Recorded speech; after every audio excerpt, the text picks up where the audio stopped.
नमस्ते, प्रणाम। आप लोग कैसे हैं भैया लोग? ठीक ही होंगे ऊपर वाले की कृपा से। हम भोजपुरी सिंगर व एक्टर व कॉमेडी कलाकार संदीप राजा।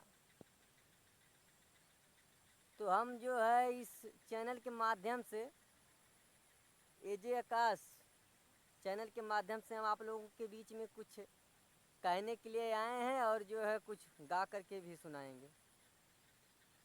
तो आप लोग अगर इस चैनल पे नए हो तो इस चैनल को सब्सक्राइब कीजिए और जो है ज़्यादा से ज़्यादा जो है अगर वीडियो अच्छा लगे तो आप लोग शेयर करिए और सपोर्ट करिए भाई का।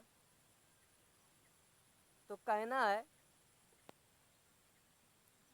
कौनो मेहरारू अपने देवर से कहा लगे, ले भैया कहा थी करिए देवरू बहुत जोर मोर कमरिया मेरी दर्द करती है और जाए कि लहले उता दवाई वाई तनकी ठिका जाई।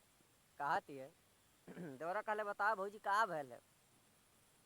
कहती हैं भौजी, टूटाता देहिया बथाता कलाई, ले अवता देवरू दर्द के दवाई। अरे सूत गई सैया से रतिया चपके, काकरी भैल बा कमरिया लपके, काकरी भैल बा कमरिया लपके। कहत अच्छा ई बात है भौजी, हम तो जनबन करी तो के पहले बतावे के चाहत रहा।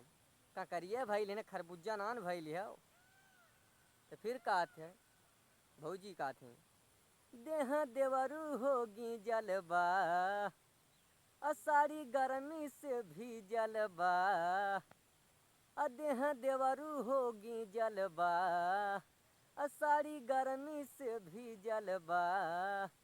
अरे काटी ले बाणे दोनों गलिया हवा के, काकरी भैल बा कमरिया लपके, काकरी भैल बा कमरिया लपके। अच्छा लगे तो चैनल को लाइक और सब्सक्राइब जरूर करिएगा। एक बार फिर से हम भोजपुरी सिंगर संदीप राजा, जिला आजमगढ़ से।